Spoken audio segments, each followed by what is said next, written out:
भगवान करे तुम्हें ऐसा ना करना पड़े। पर शिव कुमार, दुखों से बचने का ये सॉल्यूशन है, ये सूत्र है। क्या? दुखी तुम कब होगे? जब तुम कोई बात कमिटमेंट दुनिया के सामने कर दोगे कि हम ऐसा करेंगे और वो ना होगा तो बेइज्जती होगी, तो तुम दुखी रहोगे। दिमाग तुम्हारा ईगो डाउन होगा, ईगो हर्ट होगा, दिमाग में तुम्हारे टेंशन आएगी और तुम जल्दी पेंशन लेने के पहले ही निपट जाओगे। तो शिव कुमार उपाय क्या है? तुम पहले ही दिन दुनिया के सामने अपने आप को निकम्मा घोषित कर दो, अपने आप को विचित्र आदमी घोषित कर दो, अपने आप को जीरो घोषित कर दो। फिर भले ही 1 नंबर मिल जाए, 10 नंबर मिल जाए, ये बोनस होगा, और नहीं भी मिलेंगे तो तुम कह तो सकते हो कि हमने तो पहले ही कही थी, हमने तो पहले दिन ही कहा कि हम ऐसे हैं। ये दुख से बचने का उपाय। पर तुमने पूछा कि दुख क्या है, तो दूसरा कारण सुनो। दुख कुछ नहीं, अज्ञानता है। तुम्हारे बगल में प्रधानमंत्री बैठा हो, तुम्हें पता ना हो, तो तुम क्या करोगे? खिसको, ऊपर पैर मत रखो, चलो चलो। लेकिन तब तक कोई कान में कहे, कमिश्नर साहब पीएम है, अरे रख लो रख लो रख लो रख लो, कोई दिक्कत नहीं, रख लो, आ जाओ आ जाओ, नजदीक आ जाओ आ जाओ। बताइए, ये तुम अभी अभी कुछ देर पहले क्या कर रहे थे? अज्ञानता, पता नहीं था इसलिए ऐसी हरकत कर रहे थे। अब पता चल गया तो खुद की सीट छोड़ने को तैयार। ये ज्ञान है। ये अज्ञानता भी दुख का कारण है। किसी दरिया के किनारे शिव कुमार, समझो दुख क्या है। दूसरा कारण, किसी नदी के किनारे एक आदमी गया, रात का समय था, मछलियां पकड़ने गया। पुराना जमाना, लाइट तो थी नहीं, वो रात को ही चला गया। उसने सोचा सुबह हो, बाकी मछुआरे आवे, उसके पहले मैं पहुंच जाऊं और सुबह की पहली सूर्योदय की किरण के पहले मैं जाल को बिछा दूं ताकि ज्यादा मछलियां पकड़ सकूं। अब वो रात को बैठ गया। किस्मत से उसके बगल में एक थैला डला था। उसने सोचा होगा कोई कचड़े का बैग, होगा कोई ऐसे ही कार्टून। उसमें कुछ पत्थर जैसे थे, चमकदार, चिकने चिकने। वो एक एक पत्थर उठावे और दरिया में, नदी में फेंकता जावे। और पूरी रात उसने उस कार्टून में भरे हुए पत्थरों को फेंका। लेकिन जब सुबह हुई, सूर्योदय हुआ, थोड़ी रोशनी आई, उजाला छाया, पक्षी चहचहाने लगे, तब उसे होश आया कि अब तो सुबह हो गई है, चलो जाल उठाओ, मछलियां पकड़नी है।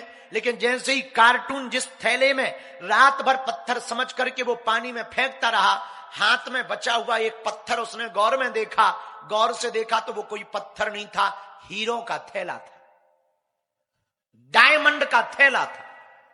अब सिर धुन धुन कर पछताने लगा। एक ही बचा, पूरी रात हीरे फेंक फेंक करके दरिया में फेंक दिए। यही जिंदगी है।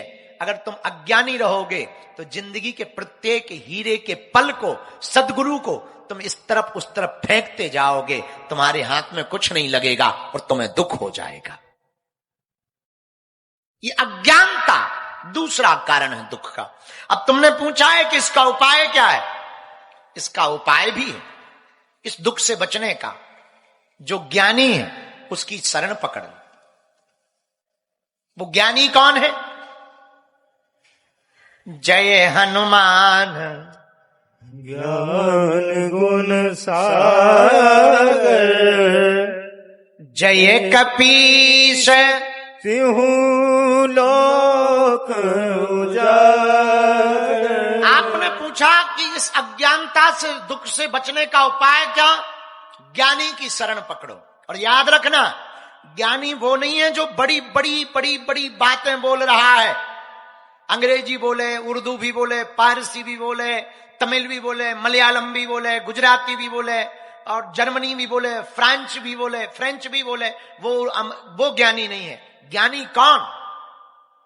जो अपने एक अक्षर से तुम्हारे हृदय को झंझोर देवे, बंद दरवाजे को खोल दे, वो ज्ञानी। तीसरा कारण, शिव कुमार तुमने पूछा दुख क्या है, तो जल्दी जल्दी में तुम तीसरा भी समझ लो। तीसरा कारण है स्वीकार ना करना। 3 कारणों में तीसरा कारण, तुम अभी जहां हो उसे तुम स्वीकार नहीं कर रहे। आदमी, पूरी दुनिया का आदमी, जो मनोवैज्ञानिकों ने रिसर्च किया है वो ये रिसर्च किया है, पूरी दुनिया का ज्यादातर आदमी या तो भूतकाल में जीता है या भविष्य में जीता है। जो भूतकाल में जीता है वो चिंता में रहता, जो भविष्य में जीता है वो थोड़ा सा परेशान रहता, बेचैन रहता कि अब कल क्या होगा, परसों क्या होगा। जिसका जीवन भूतकाल में जी रहा वो टेंशन में जी रहा कि हमसे ऐसा क्यों हो गया। और मेरे पागलों, इस दुख से बचने का भी उपाय है। पूछो क्या? शिव कुमार, इस दुख से बचने का उपाय सीधा साधा सा है, न तुम भूत में जियो न तुम भविष्य में जियो। जीने का मजा लेना है तो तुम वर्तमान में जियो। अभी जहां हो वहीं मस्त रहो। अगर तुम कथा में बैठे हो तो सिर्फ कथा में बैठो। तुम ये मत देखो कि पड़ोसी आया कि नहीं आया, तुम्हारी फोटो बढ़िया आ रही कि नहीं। हमने कई जजमान ऐसे देखे कि फोटो बढ़िया आ जाए तो संभल के बैठ जाते। कैमरा कर दो अभी, जरा कैमरा करो पब्लिक पे, तुरंत हाथ हिलाएंगे।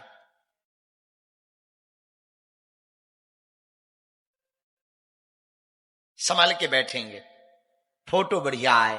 मेरे पागलो, जब तुम दुनिया को रिझाने के लिए चित्र ठीक कर सकते हो तो परमात्मा को रिझाने के लिए चरित्र को भी ठीक कर लेना चाहिए।